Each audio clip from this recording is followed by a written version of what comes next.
Já, velkomin. Við erum með Arnbjörn Ingimundarson, fjárfesti og framkvæmdastjóra Gnitanes fjárfestingafélags, Alexander Jensen Hjálmarsson, stofnanda Akkus greiningar og ráðgjafar sem að nú sjálfur komin í hlaðarsbransan núna nýlega og vakið athygli, og Iðunni Hafsteinsdóttur, sérfræðing hjá Stefni.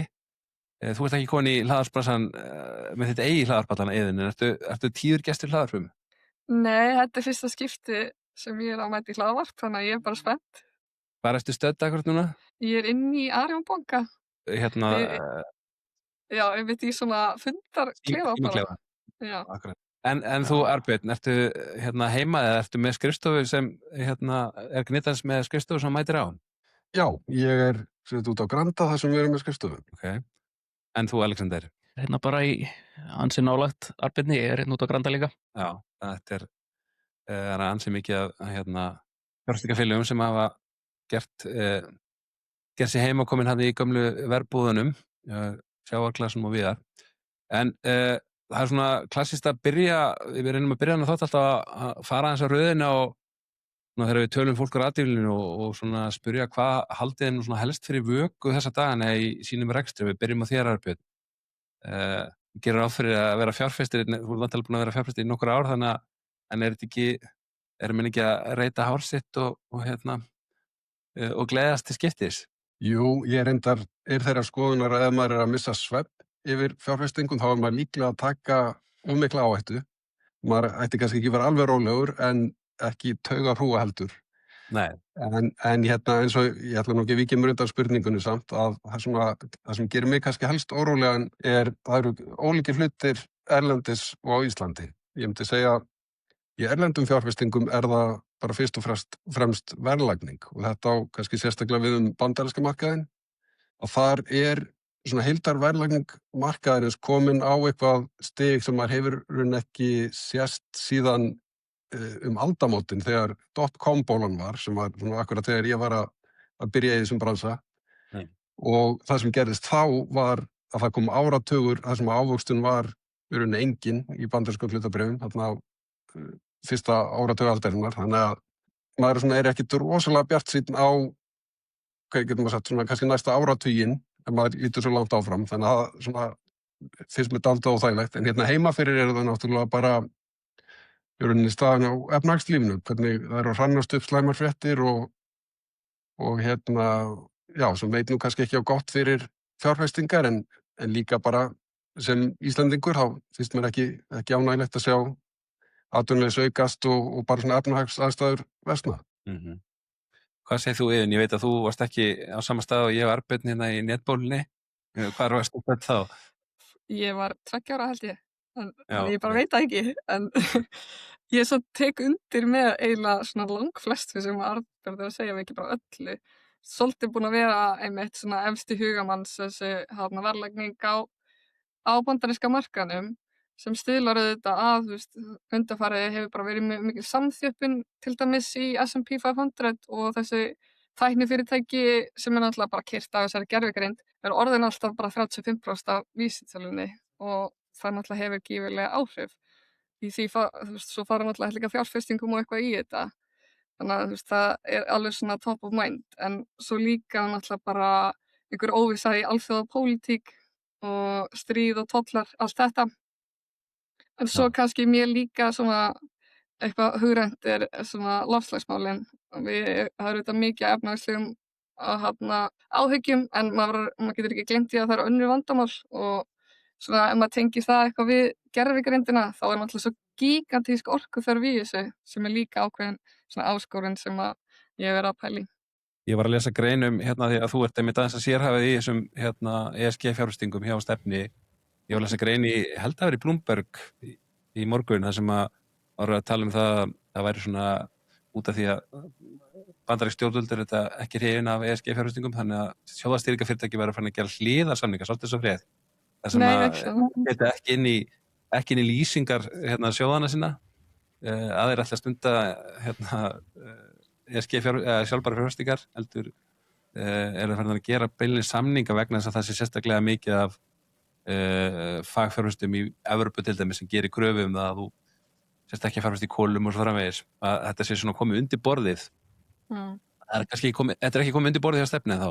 Nei, klárlega ekki. Við höldum bara áfram í þessu. Maður sé líka, þú veist, einhvern veginn mótspyrnuna svona aðeins byrja. Þú veist, þarna eru stórir fjárfestar, þú veist, lífeyrissjóðir í Evrópu sem eru byrjað að draga sig svona kannski aðeins úr þessum stóru sjóðstýringarfélögum í Bandaríkjunum. Eitthvað undanfarið, sá bara eitthvað frétt fyrir svona tveimur dögum síðan.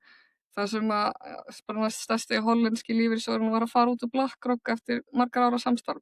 Þannig að þetta er svona er alveg hot topic. Já, það skipta skoðanir. Alexander, sama spurning til þín, hvað svona heldur fyrir þér vöku helst þessa dagana? Já, það kannski heldur ekki beint fyrir mig vöku, en maður er svona aðeins verið að hugsa fasteignamarkaðinn og ég allavega sé ekki að fasteignaverð og þá íbúðaverð sérstaklega sé að fara að hækka mikið næsta árin. Það verður að vera einhver leiðrétting á íbúðaverði svona í hlutfalli af launum eins og hefur kannski verið rætt undanfarið og mann finnst svona líklegast og vonast til þess að það kannski gerist á frekar bara með því að laun og kaupmáttur hækki umfram íbúðaverð og þetta svona ná í skottið á sér þannig, en auðvitað er einhver svona svartfín sviðsmynd að við fáum bara hressilega nafnverðslækkun þá hún sé vissulega ekki mjög líkleg en maður vonast til þess að þetta nái svona einhver svona eðlilegu jafnvægi með svona hægt og rólega. En hver sér það afleiðingar verstu sviðsmyndina geta verið? Heimilin er ekki jafn skuldsett, hvorki heimilin fyrirtækin? Nei, það væri þá kannski held bara á svona byggingamarkaðnum hjá verktökum og svoleiðis. Ég held að þetta væri svo sem ekkert eitthvað stór skellur fyrir heimilin. Þetta náttúrulega ef að til þess kæmi þá náttúrulega ansi líklegt að vextir myndu líka lækka hressilega á sama tíma. Þannig að ég held að heimilin séu þannig séð í ágætismálum en það verður þá kannski fyrir verktakanir. En mér langaði svona kannski sem umræðefni þáttarins að tala aðeins hvernig ekki bara gervigreindar yfir koma aðeins inn að gervigreinda fyrirtækin og fjárfestingar í þeim bæði að marka og utan marka en líka bara hvernig þið að nota gervigreindina. Ég sá Arnbjörn að þú varst á LinkedIn að deila svona aðeins hvernig þú hefur verið að prófa þig áfram að nota gervigreind og einhver módel í svona verðmæti á fjárfestingum.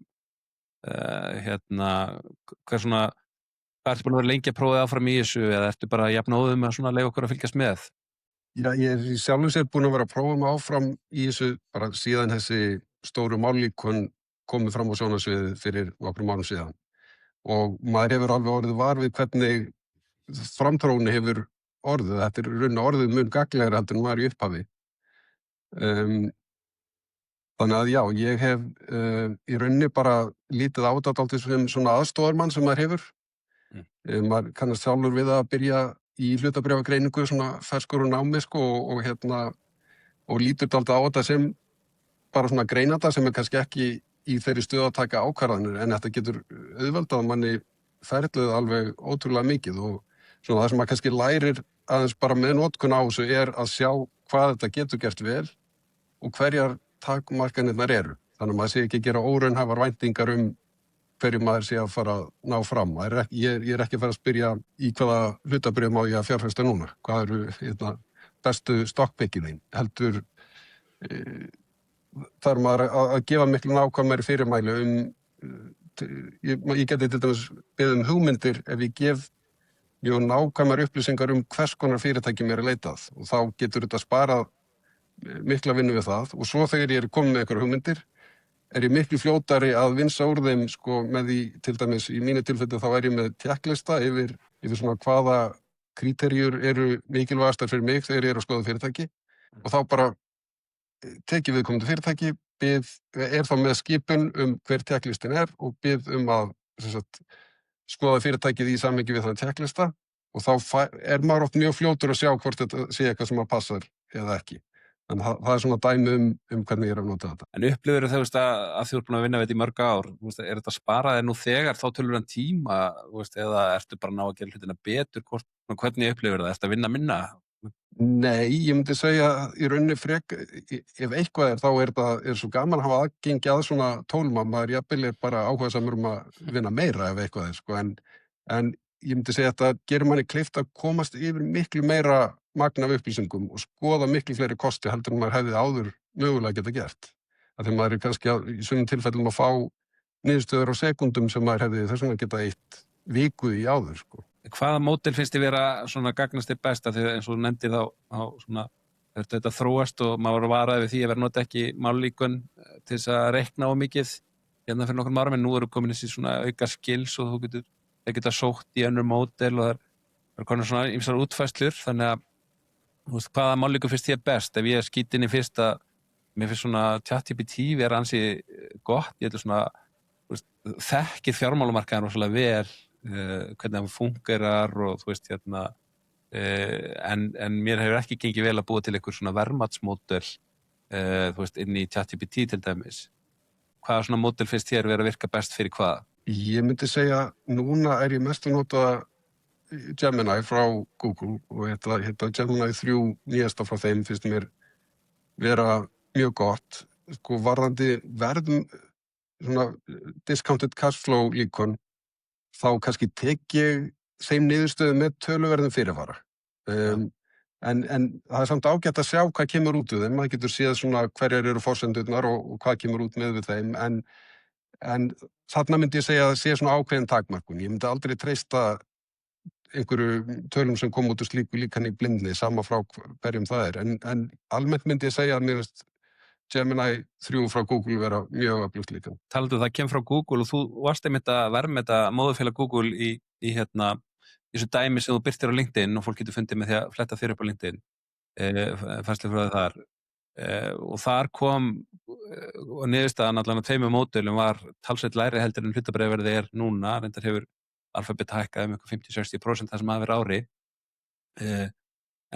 og meðal annars vegna þess að þeir hafi verið að ná í skotti á keppanutunum í gervigrindamódelum síðast með Gemini 3 eins og segir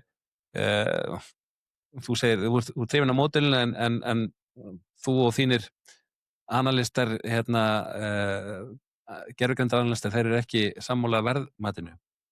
Nei, einmitt, ég tók þetta fyrirtæki sem dæmi annars vegar að þetta er fyrirtæki sem allir þekkja og geta haft skoðun á og hins vegar að því að það er í mínu eignasafni og hafði hækkað mikið og ég var svona farin að velta fyrir mér hvort þetta væri kannski komið full hátt. Í þessu tilfelli til dæmis held ég að verðmatslíkunin sé að kannski að verðmeta þetta aðeins og lágt. Það er ekki verið að gefa mikið, sko nú er fyrirtækið að fjárfesta gríðarlega í gervigreind og það er kannski ekki verið að gefa þeim þarna að muni skila sér í miklum tekjum. En aftur á móti kom margt áhugavert út úr greiningunni sem var kannski ekki endilega bara í sjóðstefnusgreiningunni heldur meira það sem er verið að greina samkeppnisforskotið og kannski þann vanda sem öll þessi stóru tæknifyrirtæki glíma við sem er að þau eru eiginlega þvinguð út í gríðarlega miklar fjárfestingar. Þau geta varla að skorast undan og bara stimpla svo úr leik. Þannig að þetta er svona ákveðið vígbúnaðarkapphlaup sem að útheimtir gríðarlega fjármuni en það er ekki alveg búið að skýrast hvernig þessi fyrirtæki munu endurheimta sína fjárfesting. Nei, samkeppnisforskotið verði eftir vill ekki það mikið þrátt fyrir þessar fjárfestingar. Þetta verði stutt á milli alltaf hvað sem er.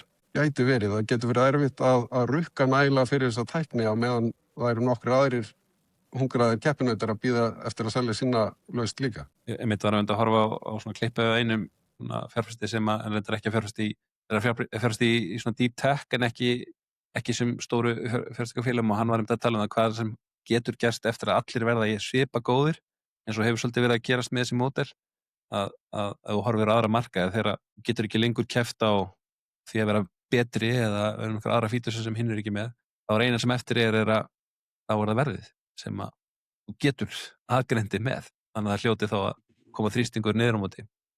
Einmitt, sem gerir þetta þá kannski dálítið meira eins og símafyrirtæki eða eitthvað þýjumlegt sem að þarf að fjárfesta gríðarlega í innviðum en nær kannski ekki alveg að uppskera neina sérstaklega arðsemi.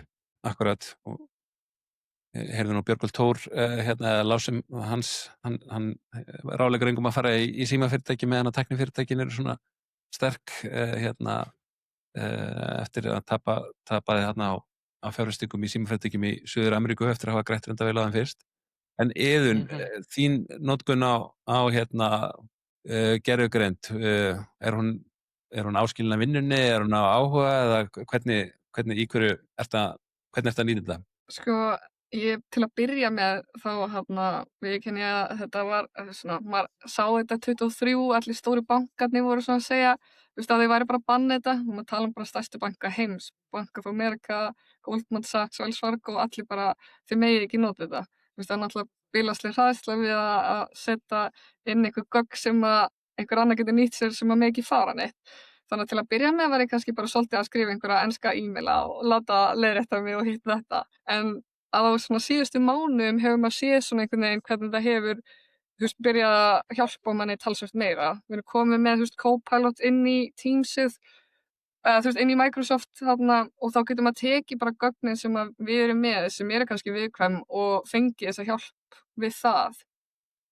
En ég myndi segja hvernig það hefur nýst okkur best svona hingað til að við erum, þú veist, eins og með kannski erlenda sjóði sem að miða sig við MSCI World vísitöluna sem eru bara vel yfir 8.000 fyrirtæki, og ekkert öll þessi 8.000 fyrirtæki nokkurn tímann fjárfestingamöguleikar þannig, og það er engin ein manneskja, þú veist, greinandi að sjóðstjóri að fara að ákvarða, þú veist, einhvern veginn yfir 8.000 fyrirtæki.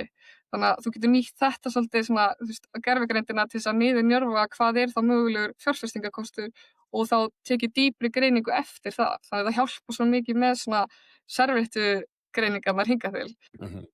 En að því þú ert líka ung í þessu fæi og varst ráðinn sem riðinn þarna sem svona sérfræðing og analista greinanda fyrstu stefni, maður heyrir núna í lögfræðinni, í lögmannsbransanum, að þar vilja menn meina að gervigreindin sé orðin svona svipa góður stuðningur eins og að hafa svona junior associate lögmann eða fulltrúa á lögmannsstofu.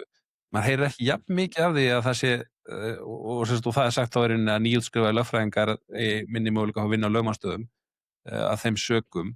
Maður heyrir ekki alveg jafn mikið af því sérfræðinga analista í fjármálagerunum. Er það kannski bara eins og ég fylgist ekki nóg vel með, eða hvernig er umræðan í þínum hópi? Ég myndi kannski ekki segja að hún væri mikil kannski hérlendis, en maður sér svolítið svona erlendis, þú veist, að ráðningarnar á svona, þú veist, einmitt junior starfsfólki hafa minnkað, og sem er kannski bara eðlileg þróun, þú vilt sjá hvernig þetta gengur aðeins svona, þú veist, melda þetta, en þú missir þetta af því að þjálfa upp þessa juniora yfir í að vera seniora. En hvernig ég horfa á þetta í dag og hvernig íslenski markaðurinn almennt sér að horfa á þetta, þetta bara, þú getur nýtt tímaðinn miklu meir í túlkun og ákvarðanatöku frekar heldur en einhvern veginn svona þessa svona mundane vinnu að fara og skoða allar fjárhagslu upplýsingarnar og stimplaðar inn á þetta. Þannig að þú veist, ég horfa á þetta jákvæðum augum, sko, alveg klart mál. Akkurat, þannig að það er kannski minna verið að vera svona kvant, eða breytir þetta einhverju svona það hverju verða eftirsóttastir, þeir sem eru svona human tölvur kannski ekki saman það. Ég held, sko, þú veist, alveg þetta hefur áhrif á það, svona, að því ég las greininguna sem Arnbjörn gerði, og einhvern veginn, þú veist, hvernig þú getur nýtt gervigreindina til þess að afla þér upplýsinga getur gert þig að svo miklu hæfari starfskrafti. Þannig ég held svona einhvern veginn hvernig þú getur nýtt þetta og hvernig þú aflar þér upplýsinga getur orðið einhvern veginn svona ákvörðunarfaktor inn í ráðningarferli. Þannig að því betur sem þú ert í því hæfari verð. Einmitt. Yfir á þig, Alexander, þú ert nýbúinn að stofna Akkur, greining og ráðgjöf. Það er einsmannsfyrirtæki, ekki rétt skilja hjá mér? Jú, passar. Og það ein svona umræðan, sérstaklega í svona nýjum fyrirtækjum og í tæknistartum, þekkt til dæmis sænskt gervigrindafyrirtæki sem kallast Lovable, sem að framleiðir kynningar og vefsíður og upp bara með promptum, textapromptum, varð unicorn með 30 starfsmenn. Að það er þessi umræða að þú þurfir ekki, þú getur gert miklu stærri hluti með miklu færra fólk, og það er þessi kostur að vera með færra fólk. Sérðu það strax í þínum rekstri að þú munir senka því að fjölga af því að þú getur nýtt í gervigrindina, eða hvernig ertu að nýta hana? Já, sko, ég svo sem geta ekki fullir hvort að ef við horfum á einhverja 2 mismunandi sviðsmyndir með án gervigrindar, hvort að ég hefði mögulega fengið inn starfsmann eða ekki, sko, en þetta allan gerir það verkum að ég kemst yfir meira efni og maður getur verið fljótar að gera svona hluti, bara eins og þau hafa bæði nefnt, sko, að í staðinn fyrir að vera að eyða eyða tíma innan gæsalappa í að grafa upp einhver söguleg gögn og slá inn í Excel og svona, þá getur maður hagnýtt þessi tól í það, að hjálpa mann við það og til dæmis þetta hjálpa mér mikið við líka svona greiningavinnu við að skoða samkeppnisaðila og skoða markaði og okkar svoleiðis.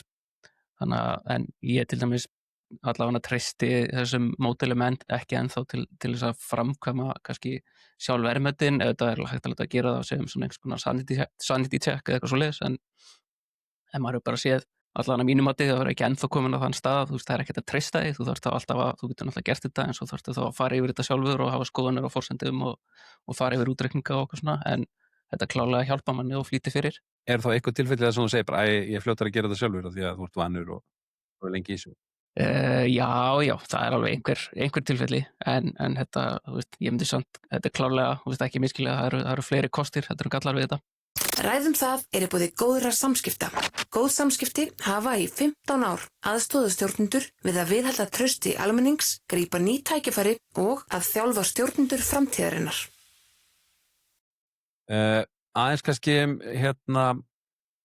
sem kom inn á áðan þessi stóru fyrirtæki sem hafa verið að vaksa, við sjáum Nvidia, Oracle, þó að það gefi eftir að undanförnu hafa vaxið grill út af því að vera svona að selja skóflur í þessu gervigreinda gullæði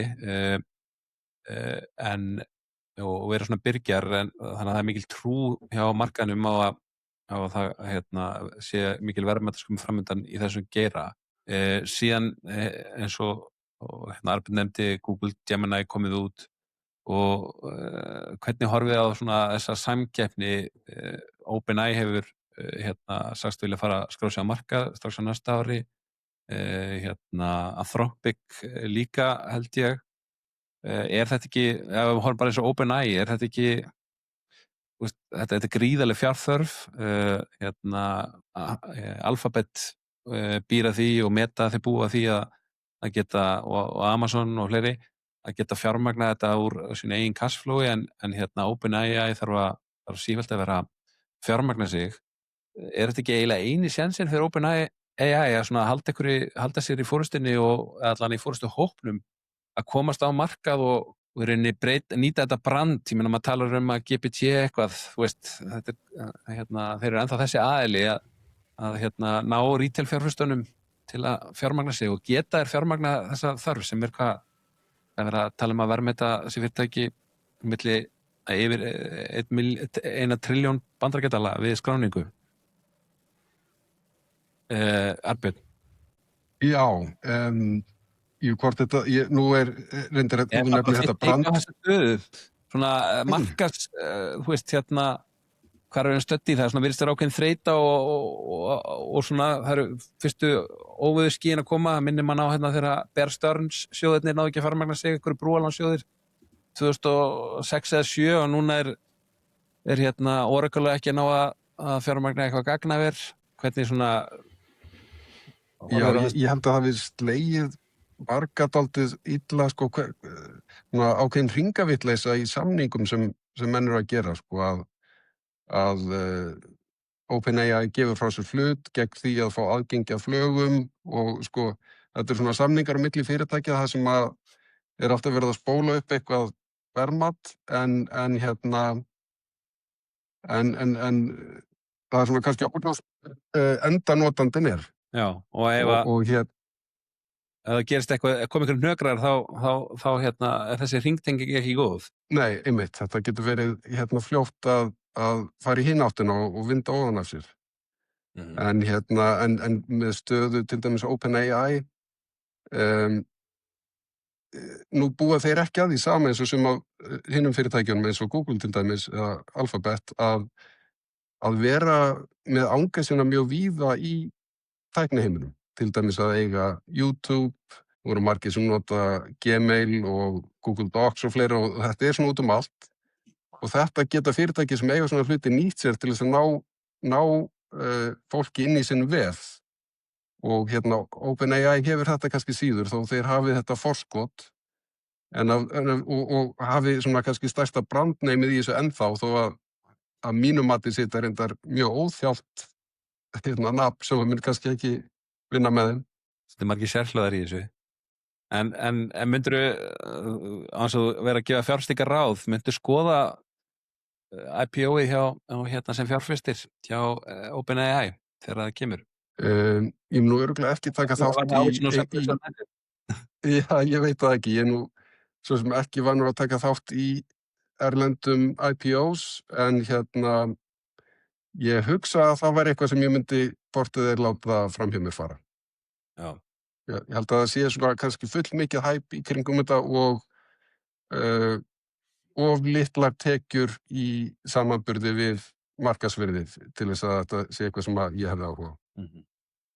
Hvað segir þú, Alexander, svona út frá þinni þekkingu? Það er þetta fyrirtæki sem hefur verið að fjármagna gagnaverin hjá Oracle, er í vandræði með að setja saman fjármagni fyrir eitt af gagnaverinn sem er búin að plana. Svona, hvernig er magatilfinningin þín gagnvart svona þegar ég er nú ekki alveg með tölurnar á hreinu lengur en ég held alveg örugglega að þessi heildar fjárfestingar áform í þessum geira, að segja í líkununum sjálfum og í flögunum og gagnaverunum öllu, þú veist, þetta er núna talið í einhverjum triljónum dollara og ég er sammála að byrna því leiti, ég hef verið þeirra skoðun lengi, ég skil bara ekki hvernig þú átt að fá arðsemi á alla þessa fjárfestingu, hvaðan hún á að koma, því þetta eru svo gríðarlega stóra tölur að þú bara setur þetta í samhengi við bara hverjar eru tekjur stærstu fyrirtækja heims í dag, þú veist, þetta er langt umfram það og þannig að þetta er, fyrir mér lítur þetta svolítið út eins og .com árin, þar sem voru með þetta sem er kallað fiberglött í dag, þar sem að fjarskiptafyrirtækin offjárfestu í fjarskiptainnviðum sem að kom síðan bara góðu seinna, en þú veist, en það tók kannski 10-20 ár fyrir þann pening kom tilbaka og margir svo voru á hausinn í millitíðinni, þannig að það er allavega horfið svolítið þannig við mér að það er ekkert allir sem munu lifa þetta af og það er bara spurning, þú veist, hverjir það eru sem að munu lifa þetta af og hverjir munu tapa á þessu. En þú, Iðunn, tekur þátt í hlutafjár útboðum erlendis? Ég hef ekki persónulega og ég efa einhvern veginn líka að ég muni taka þátt í þessu. Ef við erum að tala eins og OpenAI, þá er þetta kannski með 13 milljarða í tekjur í ár og á ekkert að stefna að vera með fjárstreymi fyrir 29 og tekjurnar eiga 15-faldast fyrir lok áratugsins. Þannig að þetta er alveg bara gigantískar væntingar. En ég er samt alveg á því að gervigrindin hafi jákvæð áhrif og getur alveg fengið einhverja ávöxtun út af þetta einhvers staðar, en sér mig kannski ekkert hoppa á þetta. Nei. En er þetta, hvernig er svona út frá sjálfbærni vinklinum, við erum með því en það? Hvernig horfum við á þessa gríðarlegu fjárfestingu sem er í orkuinnviðum tengt þessu Kínverjar, það er eitthvað slúðursaga að þessi að fara að setja 15 ný kjarnorkuver online til þess að fjármagna gervigrindinu sér. Já, ég held að þetta sé samt alveg tækifæri til þess að fjárfesta í svona endurnýjanlegri orku. Það má alveg deila kjarnorkuver, en þú getur horft á það með jákvæðum og neikvæðum einhvern veginn glerjum, En þú veist, til þess að knýta allt, eins og Alexander var að tala við erum að tala bara nokkra trilljarða dollara sem þarf að knýja allir þessi gagnaver, og það þarf bíla orku og fjárfestingar í orku, þannig að bara ef maður nýtir þetta í, þú veist, fyrir mér í endurnýjanlegu orkuna, þá er það bara frábært tækifæri, Sér þú eitthvað svona silfur lining á þessu, Arnbjörn, þó þetta sé mögulega bóla sem muni springa eða leka aftur úr loftið? Já, í rauninni hef ég ekki ómiklar áhyggjur af því. Ég reynir bara að forðast fjárfestingar sem er ekki spennandi, en það kemur alltaf eitthvað gott út úr tækniþróuninni. Það er bara sama eins og maður vísa aftur í netbóluna, að það var kannski ýmislegt galið eða allt og hátt verðlagt sem var í gangi, en internetþróunin hélt stöðugt áfram og hefur skilað öllu því sem við þekkjum þaðan, og ég held að það verið bara sama með þetta. Það er ótrúlega ný tækni að koma fram og hvernig sem þetta spilast hverjir sem er að sigurvegara, þá munum við alltaf hafa þessa tækni. Ertu með er eitthvað sem þú tókst lærdóm út af, annarkvort í netbólunni eða einhvern tímann á leiðinni, maður stettur ykkur fyrirtæki sem að þú veðjaðir á og tengt ykkur svona hæpi sem að síðan kom í bakið á þér? Ég held að ég sé ekki með það. Ég nefnilega fjárfesti ekki í þessum fyrirtækjum þá, en aftur á móti held ég að maður mótist mjög mikið af því sem að gerast svona þegar maður byrjar í starfinu. Þannig að í rauninni hef ég bara alltaf verið svona frekar tortrygginn á mjög háa verðlagningu á fyrirtækjum þar sem mikið svona hæp í gangi. Þannig að, en það kannski ekkert ákveðið fyrirtæki sem að ég man eftir að hafa brent mig á þessum tíma eða svoleiðis sem ég geti nefnt. Var ekki þetta leiti sem þið voru einn af þeim sem veðið á skyr, íslenskt, smekk Bandaríkjamanna fyrir íslensku skyri, er það rétt munað? Það var aðeins seinna, það var held í 2006 sem að það var. Já, einmitt. Já, það var svona, já, kannski tengdist ekki beint internetinu að miklu leyti. Nei, þannig að það getur verið samt svona kontrarian fjárfesting kannski á þeim tíma. Jú, vissulega. Það voru að gera. En svona í lokin, áður en ég slepp ykkur, er eitthvað sem að ratarni hjá okkur? Er þið bjartsýnn gagnvart einhverju hérna heima á Íslandi til dæmis, annarkvæmt til skamstíma eða langstíma? Förum hringinn Iðunn, er eitthvað ratarni með þér? Þú vilt nefna í lokin? Já, alveg eitthvað svona, kannski mest relevant fyrir mig en alltaf bara sameining Arion og Kviku sem að er bara fyrir mitt leyti mjög jákvætt, þú veist, getur hagrætt í bankarekstri og skila skilvirkni og sem skila sér til neytenda og hluthafa, þannig að það klárlega og svo bara skráningar á íslenska hlutabréfamarkaðinn, viljum náttúrulega bara fá meiri fjölbreytni inn í kauphöllina. Já. Hvað segir þú, Alexander? Þú erum pælt mikið í sameiningu Arion og Kviku. Fáir kannski mikið? Já, sko, kannski talandi það, ef ég fæ að vera svona aðeins neikvæður, þá hef ég bara svolítið áhyggjur á Samkeppniseftirlitinu þar og annars vegar, ég held að sé alveg gefið að Samkeppniseftirlitið mun finna einhverja vankanta á þessu þó að ég sé alls ekki sammála því sjálfur, en ef maður fara að setja það í samhengi við, sko, nú voru 3 bankar að sameinast í Danmörku og sem að heitir núna AL Sydbank og er 50 stærsti banki í Danmörku og það tók 5 daga frá samrunartilkynningu þangað til að Samkeppniseftirlitið í Danmörku samþykkti samruna. Hér er að tala um sko 12 til 18 mánaða ferli að fá heimild frá Samkeppniseftirlitinu. Þannig að það er eitthvað sem það þarf að laga í því ferli, myndi segja. Eitthvað annað á þínum radar? Þú ert náttúrulega... Nei, ekkert sérstakt, sko. Ég er bara almennt séð er ég bara mjög bjartsýnn á íslenskt efnahagslíf og hef alltaf verið. Menna, þetta verður ekki eitthvað beinn og greiði vegur, það mun koma sveiflur, en ég er bara bjartsýnn og við erum í rauninu bara einu sem að getum fokkað þessu upp sjálf, sko. Já. Loka spurning líka þín, Arnbjörn. Hvað er svona á radarnum? Já, hvað þetta varðar þá er maður kannski svona aðeins svartsýnn til skemmri tíma, en eins og maður hefur upplifað þá eru Íslendingar fljótir að stökkva tækifærin þegar þau koma og þegar við kannski svona siglum aðeins upp úr þessum dal þá sér maður alveg ýmsa vaxtarsprota sem að lofa góðu eins og til dæmis í lyfjaiðnaðinum og landeldi. Það getur nú bara orðið ein af okkar stærstu atvinnugreinum ef að vel gengur, þannig að það verður bara mjög spennandi að fylgjast með því. En er það ekki svolítið, er landeldi ekki okkar svona gervigreinda bóla? Það er allir að fara í það sama ef við tölum hlutfall S&P og eitthvað sem á eftir að sanna sig að koma tilbaka og er það enga samsvöru þarna? Já, það er vissulega verið að leggja mjög mikið undir, þannig að það er mjög mikilvægt að þetta gangi vel og þetta er kannski, mætti segja viðskiptalíkan sem er ekki alveg reynt ennþá, en maður reynir að vera bjartsýnn og gæti þetta verið vissulega bara mjög flott atvinnugrein hér ef vel gengur. Já, ef ég fæ kannski aðeins að grípa inn í þar, menn að það sko, fyrir mér er allan að grundvallar munurinn á því sko með gervigreindina að þá vitum við ekkert ennþá hvernig tekjumódeli verður almennilega, þú veist, og hvernig það mun takast til, en í landeldinu þá snýst þetta, þá er þetta miklu meira tæknilegt risk, bara hvort þið takist ala fiskinn, og ef það tekst, þá er ekkert mál að selja hann sko. Fyrir mér er það ekkert risk, það er bara spurning bara hvort þetta takist að reisa þessar stöðvar og það gangi allt samkvæmt áætlun. Hvað heldur þú, Iðunn? Viltu spá einhverju hvort að við sjáum stóðir á markaði? Nei, en ég held samt náttúrulega bara herra óskráð hlutfall væri gott fyrir þau. Og vilt útskýra það aðeins nánar, hvað meinarðu með því? Já, fyrir ekki, en þannig meini ég, þú veist, kannski minna exposure á skráðu félögin sem eru, þú veist, nú þegar á markaði. Þannig Já, að, þú veist, þú þeir eiga þá í Arion og Kviku til dæmis og einhverjum öðrum skráðum félögum, Símanum minni mig, og Já. bara því meira exposure kannski á óskráðu félögin sem að, þú veist, erfiðara aðgengi fyrir fjárfesta, þú veist, því betra, sko. Hvað segir þú, Arnbjörn, hérna, óskráða versus skráð, hvernig ertu með það vogað þessa dagana?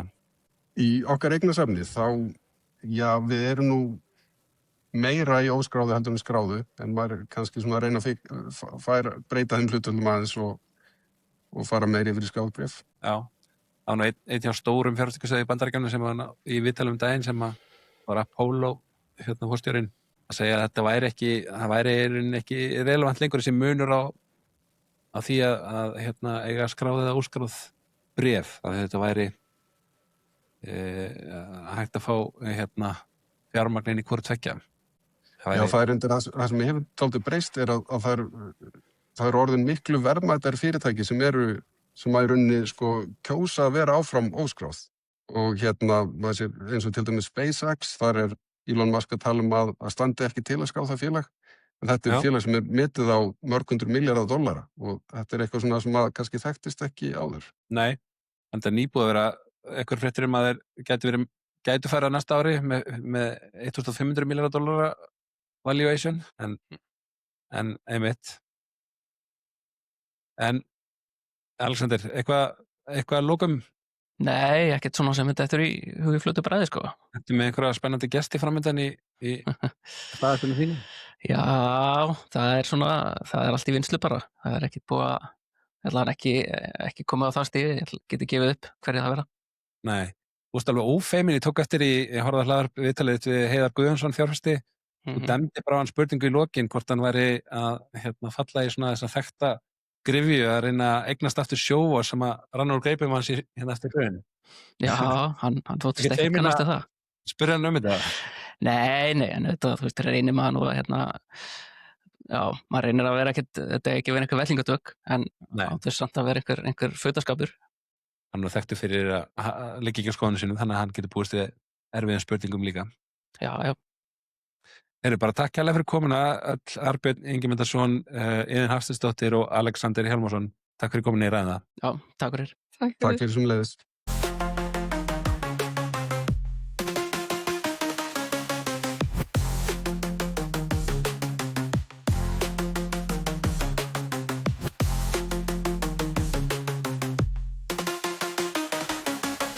Ræðum það í boði góðra samskipta.